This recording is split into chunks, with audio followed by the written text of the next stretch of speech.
Barão de Coubertin tinha exatamente essa filosofia de que o importante é competir. Por quê? Porque as Olimpíadas, elas, desde a sua origem, elas tinham como principal objetivo unir os povos, né? A questão da confraternização, da união dos povos. Então, talvez a questão de ganhar, né, ou principalmente os interesses econômicos, eles deveriam estar em terceiro plano, ou nem estar presente nesse tipo de evento. Mas hoje a gente sabe exatamente por conta da globalização, né, por conta dessa, digamos assim, desse mundo em que os interesses econômicos também estão muito fortes, os esportes, espetáculos como a Olimpíada, né, que tem a ver com esporte, elas viraram, digamos assim, parte do que a gente chama exatamente de mundialização cultural e da indústria cultural, né? Talvez, em muitos casos, nas Olimpíadas, o mais importante talvez não seja competir, mas seja, por exemplo, mostrar a marca de determinadas roupas que foram produzidas para atletas, né? Para que isso seja depois vendido no mundo inteiro, né? Mostrar as marcas dos anunciantes, dos patrocinadores, né? Lógico. Lógico que isso não significa dizer que o espetáculo desapareça totalmente, né? Mas como existe também, o mundo inteiro está voltado para esse tipo de evento, os próprios atletas, eles são forçados, digamos assim, a buscar os limites, né? Os limites físicos, a superação, porque, lógico, todo mundo quer não só ganhar, mas quer fazer bonito, digamos assim, perante o mundo inteiro, já que está sob vista de todo o planeta, ok? Além do esporte, né, os shows business que a gente chama, quer dizer, a gente vê artistas, tanto nacionais como internacionais, que produzem shows, espetáculos, digamos assim, cada vez mais grandiosos, né? Quer dizer, o objetivo não é só mostrar a sua música, a sua arte, né? Mas fazer com que crie em torno desse artista vire um mito, digamos assim, que o artista vire um mito, até porque há um interesse mais do que mostrar a arte, né? Mais do que a arte, o importante é que esse artista também se torne um ícone internacional e, lógico, aí vem a questão da indústria cultural, em torno dele se venda muitos e muitos produtos. A gente conhece muitos cantores aí que são recordistas em venda de revistas, né? A questão de produtos ligados a eles, de roupas, de shampoo, isso aí tudo vocês dominam. Quer dizer, você faz de um artista, digamos assim, um ícone nacional ou internacional, e lógico que a indústria que existe por trás disso, capitalista, né, vai lucrar em torno desse artista. Talvez menos importante seja exatamente a obra dele, a arte dele, certo? Então, o que é que acontece? Isso, quanto mais globalizado o mundo, mais é essa exigência, né, sobre os artistas, certo? Quando a gente fala da questão do dinamismo cultural, né, a gente vai trabalhar também uma coisa que é exatamente as mudanças em alguns hábitos, em alguns costumes dentro da nossa cultura. Por exemplo, vamos pegar aqui o próprio Brasil aqui. A gente sabe que faz parte da nossa tradição cultural a questão do casamento, né? E dentro do casamento, essa questão do vestido da noiva, né? A noiva vestir de branco, entrar na igreja de branco e tudo. A questão do bolo, né? Dos enfeites que existem no bolo, né? Aquele desenhozinho tradicional do bonequinho do noivo e da bonequinha da noiva, representando os dois, né? Mas tudo isso em torno do casamento, por exemplo, já sofreu mudança, né? Isso fruto do dinamismo cultural, seja interno, que nós falamos isso na aula anterior, né? Seja também por influência externa, influência de outra cultura, né? O próprio casamento em si, nós já sabemos que já houve mudança no conceito de casamento aqui no Brasil, né? Antigamente o casamento era regido por aquela frase, né, do padre, que era até que a morte os separe. Há muito tempo o casamento deixou de ter essa obrigatoriedade de ser eterno, né? Lógico que se for, ótimo, né? Bom, ninguém vai casar também já pensando em separar, por favor, né? Mas já não existe na nossa sociedade, na nossa cultura, essa obrigação, digamos assim.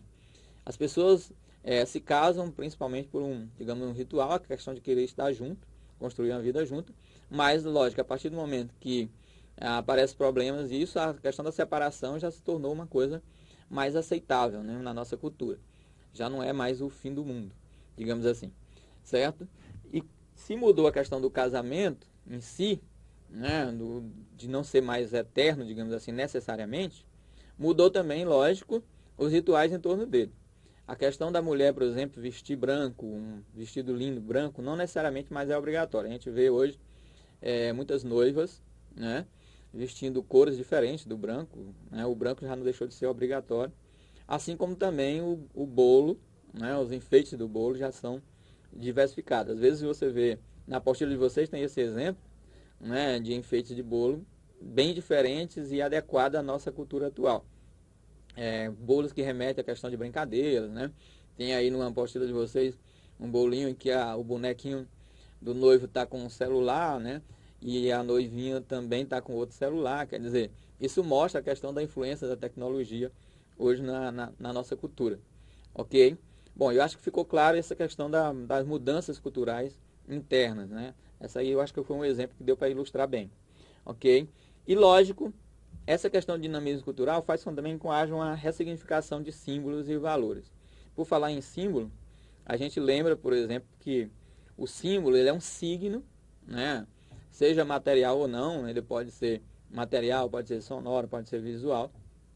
E é um signo que ele tem um significado especial para um determinado grupo. Portanto, o símbolo é um signo que ele cria identidade num grupo, certo?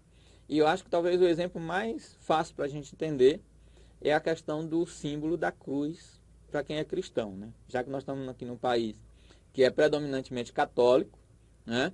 E que, fora os católicos também, a maior parte das outras religiões são cristãs, não católicas, né? Religiões protestantes, digamos assim, ok? Então é fácil para vocês entenderem esse exemplo. Quer dizer, quando a gente fala assim de cruz, aqui na nossa cultura, a gente associa a quê? A cristianismo, né? A Jesus Cristo, que é o símbolo da religião cristã e que morreu crucificado. Então, quando a gente fala de uma cruz dentro da sociedade ocidental e principalmente das sociedades cristãs, é fácil saber que a cruz tem essa simbologia, é um signo que identifica os cristãos, ok? E é bom também a gente colocar para vocês que os signos eles podem variar de sentido ou de significado de acordo com a cultura. Um signo pode ter um significado em uma determinada cultura, mas o mesmo signo pode ter um outro significado em uma outra cultura, certo? Ou, lógico, dependendo do grupo que utiliza. O exemplo maior, vamos dizer assim, é a cor preta e principalmente a cor preta representada em forma de vestimentas, né? Era muito, mas muito comum aqui no Brasil, antigamente, nos países ocidentais como um todo, a cor preta está relacionada à questão de luto, né?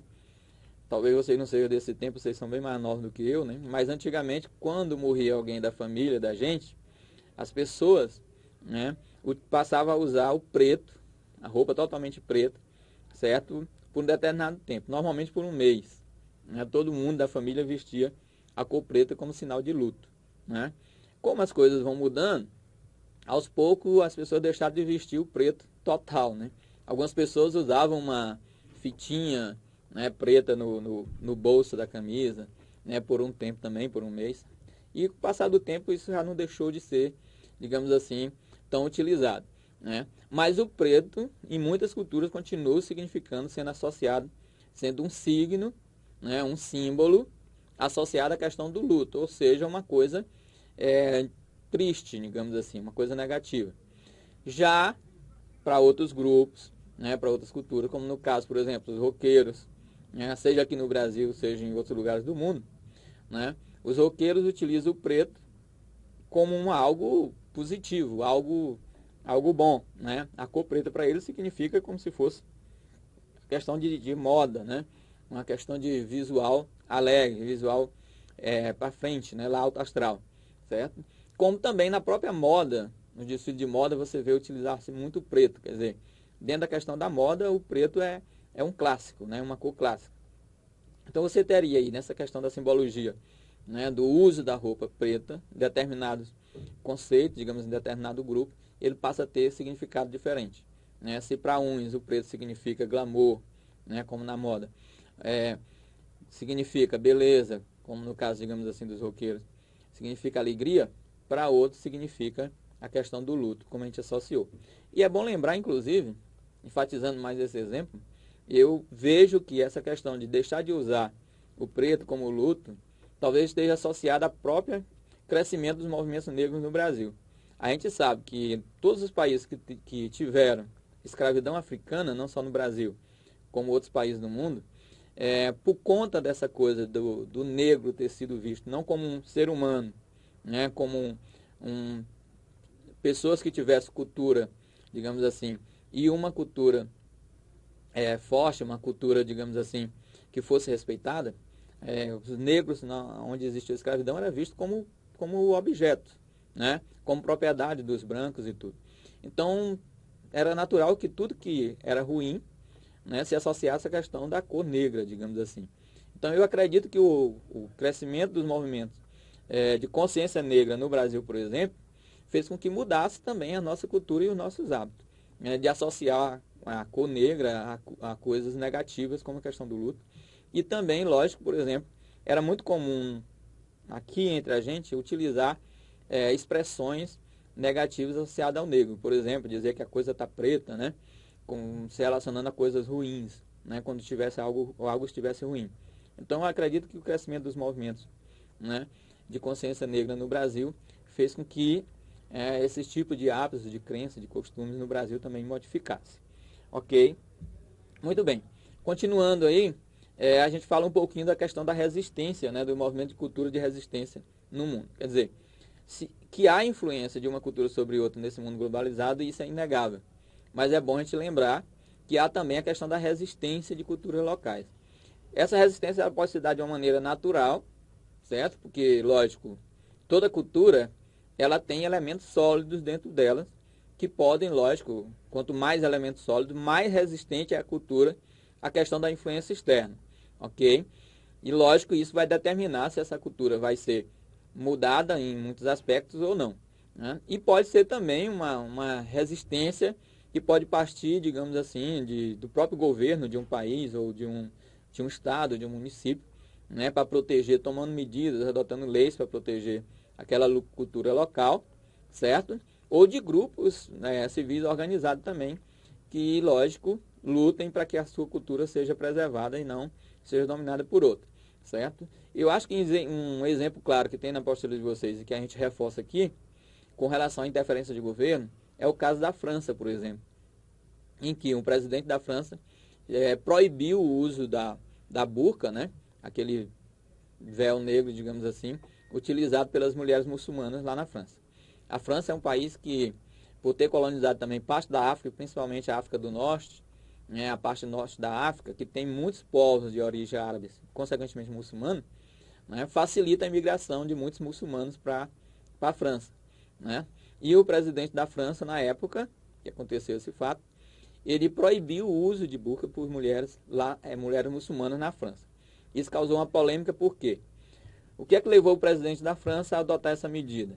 Lógico, a França é um país símbolo exatamente da questão da liberdade, né? A Revolução Francesa é um marco na história do mundo, exatamente por estabelecer princípios, né, jurídicos de igualdade e liberdade entre todos. Lógico, né, não é o nosso objetivo que trabalhar esse tipo de igualdade, né, de liberdade estabelecido pela Revolução Francesa, foi uma liberdade mais liberal, mas de qualquer maneira está dentro dos princípios ocidentais até hoje de liberdade e de igualdade. E lógico, isso se refere também à questão das mulheres. Então, na visão do governo francês, quando ele adotou essa medida, né, essa obrigação das mulheres muçulmanas nos seus países de origem, delas usarem esse véu, né, cobrir todo, aliás, né, a burca cobre todo o corpo, né, deixa só o rosto descoberto, né, isso seria uma maneira de diminuir as mulheres, tirar a liberdade das mulheres, seria um objeto de repressão para as mulheres, o que não combina com a cultura francesa, né? Então, lá na França, essas leis seriam inaceitáveis. Então, o governo francês resolveu proibir. Lógico que isso causou polêmica no mundo inteiro, né? Não há unanimidade, né, com relação a isso, nem todo mundo concorda, né? E nem mesmo pessoas, todos, digamos assim, especialistas na área, sociólogos, antropólogos, né, concordam com isso, né? Há discordância com relação à atitude. Lógico, para os franceses, o presidente estaria correto ao tomar isso, porque dentro da França deveria vigorar as leis francesas. Mas para os muçulmanos, né? E muitos se manifestaram, líderes muçulmanos, de que isso é um preconceito, um etnocentrismo, né? Reforçando nossa palavra aqui, chave, seria uma forma de preconceito com a questão da religião muçulmana, né? Já que dentro da religião muçulmana, em muitos países muçulmanos, não todos, o uso da burca pela mulher é algo natural e aceito, ok? Então é um exemplo, digamos assim, de uma atitude tomada pelo próprio governo para preservar a cultura, que foi o argumento utilizado por ele, preservar a cultura francesa que prima pela questão da liberdade de todos, inclusive das mulheres, ok? E lógico, um outro exemplo aqui, digamos assim, no Brasil de resistência cultural, que eu falei anteriormente, estou retomando agora mais forte, né? Em São José de Paratinga, em São Paulo, numa cidade de São Paulo, iniciou esse movimento de comemorar, ao invés de o Dia das Bruxas, o Dia do Halloween, no dia 31 de outubro, eles criaram o hábito de comemorar o Dia do Saci. O que é que está por trás disso? É exatamente aquele receio de que a festa do Halloween se tornando algo comum aqui no Brasil, significa uma aculturação, digamos assim. Uma influência da cultura dos Estados Unidos, a cultura americana, sobre o Brasil. E, lógico, consequentemente, nós brasileiros deixamos de valorizar aqui os nossos hábitos, as nossas lendas, no caso. E aí eles tiveram essa ideia de resgatar exatamente a figura do Saci Pererê, que é uma figura conhecida no nosso folclore, né? E passaram a comemorar, ao invés do Halloween, nessa cidade, lógico, outras cidades já estão copiando isso, eles passaram a comemorar o Dia do Saci. Quer dizer, valorizar o nosso folclore, a nossa cultura, ao invés de aceitar, digamos assim, passivamente essa influência cultural norte-americana. Lógico que isso é algo, né, que leva vocês à reflexão, se é válido isso ou não. Não necessariamente você tem que deixar de comemorar o dia do Halloween e comemorar só o dia do Saci. É possível as duas coisas. Mas é uma reflexão que eu jogo para vocês. E aí, vocês acham válido essa questão de comemorar, né, valorizar mais, no caso, o nosso folclore, as nossas lendas e tudo, ao invés de estar simplesmente assimilando essa coisa do dia do Halloween, por exemplo? É uma reflexão, não estou dando uma opinião fechada. A gente vai ter a oportunidade de discutir isso aí em outros momentos. Ok? Bom, o que é que acontece? Essa questão da influência cultural aqui no Brasil e desse dinamismo cultural, ele está muito presente no nosso país, principalmente porque o Brasil teve as portas abertas para a imigração durante toda a sua história, né? Principalmente, nós falamos isso na aula anterior, depois de 1850, com a proibição do tráfico negreiro aqui no Brasil, né? A elite brasileira, detentora aí principalmente das terras, né, no Brasil, do poder econômico, eles estimularam a questão da imigração para o Brasil. Quer dizer, repetindo, ao invés de valorizar principalmente o ex-escravo como mão de obra livre, eles preferiram trazer os brancos europeus. Existe um pouco de preconceito por trás disso, mas não é o objetivo da gente discutir aqui, né? Então, com isso, vieram levas de imigrantes, de alemães, italianos principalmente, né, espanhóis, suíços, quer dizer, imigrantes de toda parte da Europa, vieram também da Ásia, principalmente japoneses, né, mas mais ainda da Europa, né, e como esse que eu falei, alemães, italianos, certo? Suíços e portugueses e de outras regiões da Europa. E aqui, com a vinda desses imigrantes, em algumas regiões do Brasil, é muito, mas muito forte a influência cultural desses imigrantes aqui, né? São Paulo, a gente sabe disso, que tem muita influência de italianos, né? De japoneses e tudo. E no apostila de vocês traz um exemplo típico, que é da região do Paraná, né? A colônia de Vitória é uma cidade onde existe uma influência mas muito grande dos alemães. Tanto na arquitetura da cidade, você vê a construção das casas todas seguindo a arquitetura alemã, certo? Como na educação, né?